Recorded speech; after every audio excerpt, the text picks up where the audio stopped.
Welcome to the first Ronald Talks Real Estate talk show. Now, this is a special show because whether you are a homeowner, a tenant, a buyer, a seller, a property investor, you will get some value from these episodes. And I thought the best way is to really start with the basics, start with the terminology, because often we are not in the industry or we are not buying or selling houses on a daily basis.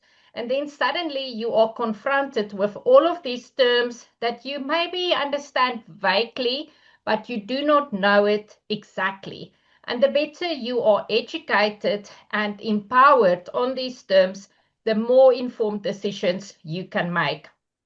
So we also have a conveyancing attorney firm who are obviously the specialists joining us today, and they will help us to really go through the terms that you will hear and that you will also hear throughout this series. So you can always come back and get to understand these terms. We will also make available a download with all of these terms so that you can have it for the future shows to help you understand all of these terms.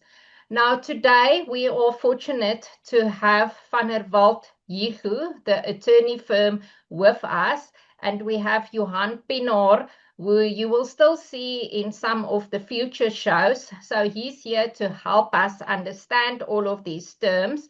So I just want to quickly kick off and just tell you a little bit more about Van der Walt Hugo. So in 1976, Bram van der Walt founded Van der Walt Attorneys. It expanded a lot and it became one of the first and few firms on the bond panel of Volksgas Limited. Then Mr. Hugo joined at a later stage, and during 1996, Van der Walt Hugo, Van der Walt and Hugo Incorporated, basically was established. They are currently on the bond panels of the majority of the big banks, as well as the housing investment partners. And then Karen Harmse and Johan Pinaar joined them in 2015 as directors, and they covered the majority of Centurion and Pretoria. And then we also have Johan, like I mentioned today. He has obtained his LLB degree at the University of Pretoria and was admitted as an attorney of the High Court of South Africa in 2005. And like I mentioned, since 2015, he is a director with Van der Walt and Hugo. Johan, welcome and thank you so much for joining us. Hi, good morning. Thank you, Ronald. I appreciate it and thank you for the introduction. Great. And we will be sharing the contact details in the description. So you're welcome to also in the comment fields to raise some questions. We will get Johan to come back to you if there are any questions. So without further ado, let's get going. So I'm going to mention the term and then Johan will give us a short explanation of that term. So, Johan, I hope you are ready for this. Yeah, I'm ready for you. Okay, so let's start with agent commission. So, agent commission is the fee paid to an estate agent for successfully selling or renting out a property, usually calculated as a percentage of the sale price. In a sale, the seller is responsible to pay the agent's commission. Okay, thank you. Then an antenuptial contract. Yeah, so antenuptial contract is also called, in short, a ANC, antenuptial agreement. So it's antenuptial contract is a legal agreement signed before marriage and registered in the deeds office. Stating that the parties are married out of community of property and regulating how assets and debts will be managed during and after marriage. Okay, then an auction. Auction is a public sale where property is sold to the highest bidder. Okay. Then a body corporate. Body corporate is a governing body responsible for managing and maintaining a sectional title complex or scheme. Okay. And then I think the following terms, we hear it, we do not always know, are they exactly the same? Is there maybe a small difference? But if we think about a bond, a mortgage, and a home loan, if you can just explain those to us. So it's exactly the same. It's just different terminology, but a bond, mortgage, home loan. So you register a bond on your property, and it is a loan granted by a bank or a financial institution to help a buyer purchase property secured against the property itself. Right, thank you.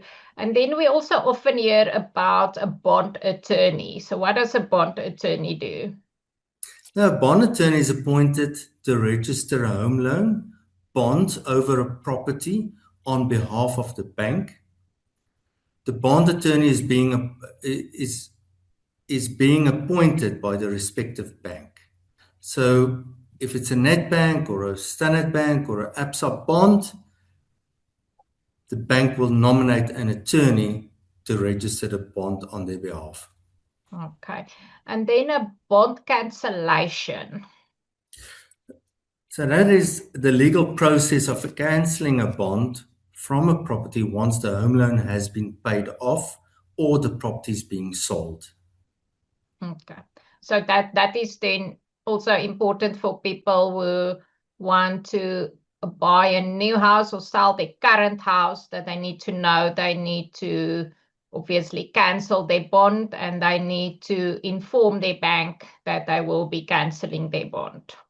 Yes, it is. So if you sell a property, you need to inform your bank that you're going to sell your property and you need to cancel your bond, and then they will issue cancellation figures on the amount outstanding to the bank before you can cancel that bond.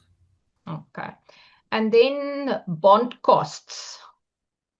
So your bond cost is the legal and at the administrative fee payable to the bond attorney when registering a home loan on a property.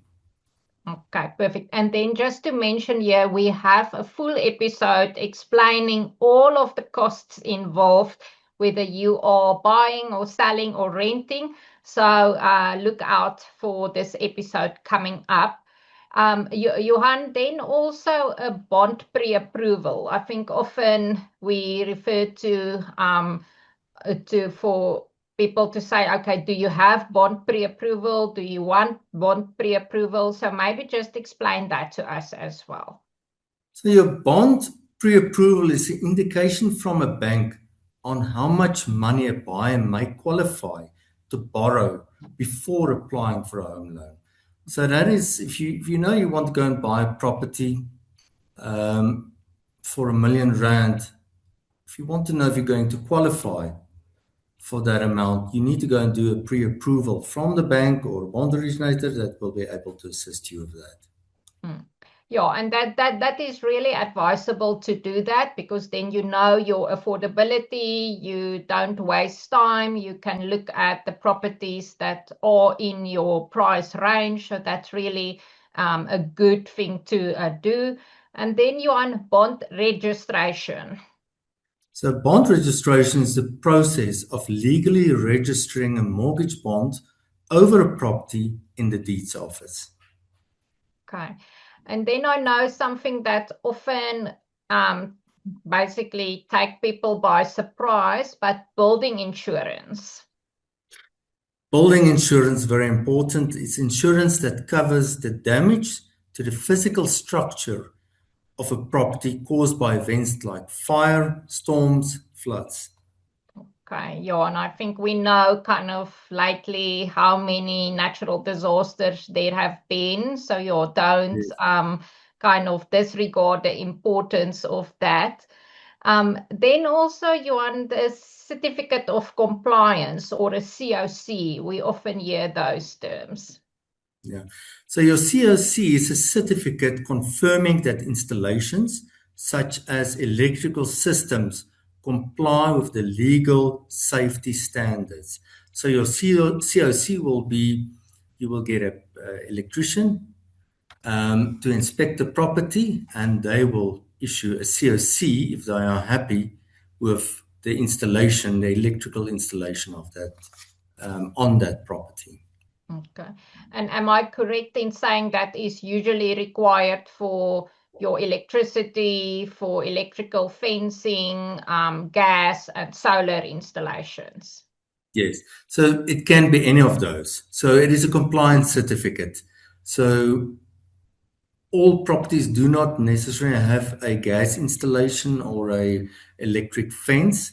It all depends on the property. If there's an electric fence, you need a certificate for the fence, for the electricity, and if there's gas, for gas as well. Okay, great. Thank you. And then a comparative market analysis, a CMA, or a property appraisal. Yeah, property appraisal, in short, is basically an estimate of a property's market value based on similar properties recently sold in that area. So that's basically what it is. Yeah, and I think just to touch on that as well, so that is usually what an estate agent can help you with. The majority of estate agents are not authorized to do property valuation, so there you need Yes. a registered valuator to perform that. But a comparative market analysis can help you a lot to understand where you need to price your property. So a very important process if you want to sell your property. Johan, I think then also we know about a contract and an agreement. Is it also the same terms? Is there any difference?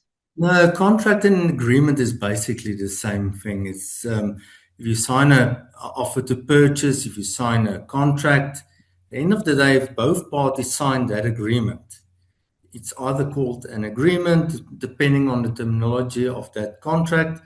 It's either a contract or an agreement. So it's exactly the same thing. It's an agreement between two parties. Okay, excellent. And then a conveyancer. I think we mentioned at the beginning, you guys are conveyancing attorneys. So what is that all about? Yeah. So conveyancer is a specialized attorney who handles legal transfers of property ownership. So it is legal transfer. It can be bond registrations as well, but everything with property. So if there's a bond or a transfer, a conveyancer will register and will deal with the matter. Okay, and then a cooling off period. Yeah, so your cooling off period is a legal period during which a buyer may cancel certain property transactions without a penalty. So you need to look at your contract to make sure that if there is a cooling off period, normally it's 5 days and there will be an amount. I think currently it's less than 250,000 Rand. There's an automatic cooling off period. Otherwise, if that's something that you want in your contract, you can always request that from the person that's drafting the contract. Okay, thank you. And then co-ownership. Co-ownership is basically just when two or more people jointly own a property. Then you're a co-owner of that property. Okay, but so it can be a husband and a wife, but it also can be people who are not related or married. Also. Yeah, friends or two business partners owning a property. It can be anyone. So co-owners can be anyone. It doesn't necessarily have to be family. Okay, and then the property is basically registered in in both of their names. Yes. Okay. Yeah. So Co-owners is not always 50%, 50%. If there's two owners, it can be 10%, 90%. It's not always, if you're a co-owner of a property, that you own 50% of that property if there's two owners. It all depends on the percentage. Okay. And then the deeds office. So the deeds office is a government office where property ownership and bonds are officially registered and recorded. And there's numerous deeds offices in South Africa. Basically, there's one in every province now. And in Gauteng, we've got two. We've got one in Pretoria and one in Johannesburg. So it all depends on the size of the province. But there is provinces with more than one deeds office. But that's where the registrations take place. Yeah. So basically, if you are buying or selling and your transaction is at the deeds office, then you know it's hopefully not too long anymore. Yeah, then it's basically 7 to 10 working days from registration, hopefully. Okay, excellent. Then the domicile clause. Well, this is an important one. Most people do not understand what it is, but it's basically just a clause in a contract stating the official address where legal notices may be delivered. So you can choose a email address in the contract if it is allowed, or you can choose your residential address or your work address, as long as you put in an address where documents can be served. Okay, excellent. And then I think the next one, we kind of know it in different scenarios. So about an estate. So there's two terms that I need to explain. So you've got an estate, that is in terms of living in an estate. So that is a secured residential development with shared facilities and rules managed by a homeowners association. Then you get an estate that is in terms of assets and liabilities, the total assets and debt belonging to a person, especially after death. So that's your estate. So it can be before date of death, after date of death. That is all your belongings, basically everything that you own. That is your estate. If you're married in community of property, it's going to be the combined estate of you and your wife or your spouse. And the estate where you're living, as I said, that's a secured residential development. Okay, excellent. And then also, I think now there's another term coming in with the word estate, which can now also be a bit confusing. But if we talk about estate duty, what do we talk about? So estate duty is a tax payable on the value of a deceased person's estate above a certain threshold.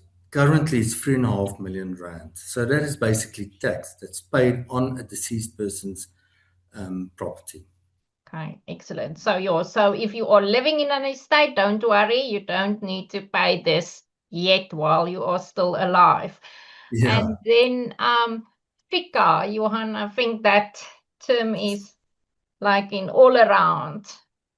Yeah, everywhere you go, all the banks and attorneys and all the financial institutions will ask you for your FICA documentation. So your FICA is the Financial Intelligence Center Act, requires verification of clients' identities and addresses to prevent fraud and money laundering. So that's basically what FICA is. It is structures that is in place to prevent fraud and money laundering. Yeah, so that is basically then when an estate agent asks you for your proof of residence, your ID, those kind of documents, it is a legal requirement. So that is why we are asking you for those documents. And then, Johan, also the Fidelity Fund Certificate, or what we also refer to as the FFC. Yeah.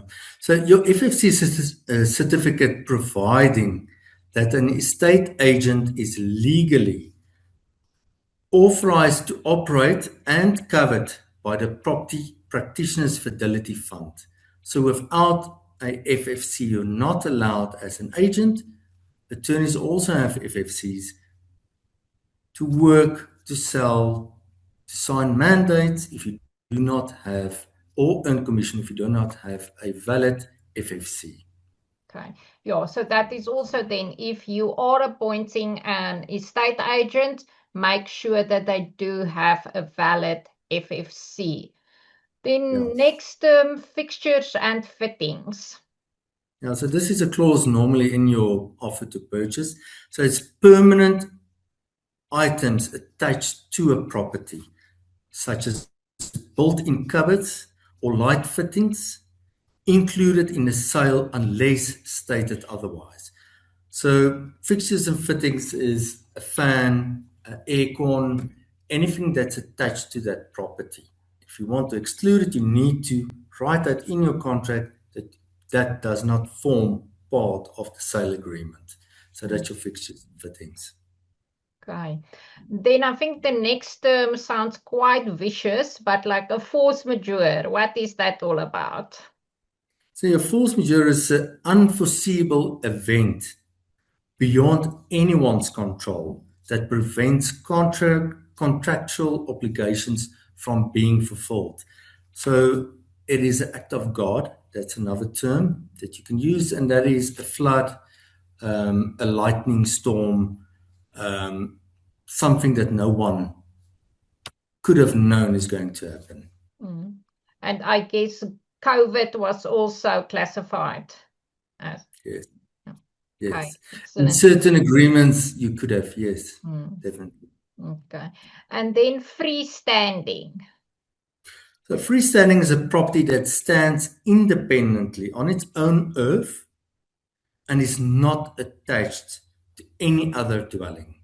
So your freestanding will be a earth in one of the streets where there's no sectional title registered, and you pay rates and taxes on that property, and you don't have an owner next to you. That is a freestanding earth. Okay, excellent. And then a full title? Full title is where ownership of both property and the land on which is built belongs to one person. Okay. So that is full title. So if you live in a sectional title, there is a body corporate that is registered. Full title, there's no body corporate registered. Property and the earth is registered to one person or to one company, a trust, and to no one else. Okay, excellent. And then a homeowners association, we have touched on it, but just in this context. Yeah, so homeowners is also called in short HOA, and it's an organization that manages and enforces rules within a residential estate or development. Okay, yeah, and then the levies within an estate is then usually also paid to the homeowners association. Yes. Okay, then immovable property. Immovable property is property that cannot be moved, such as land and buildings. So if you buy a property, they refer to immovable property, it will be land or buildings.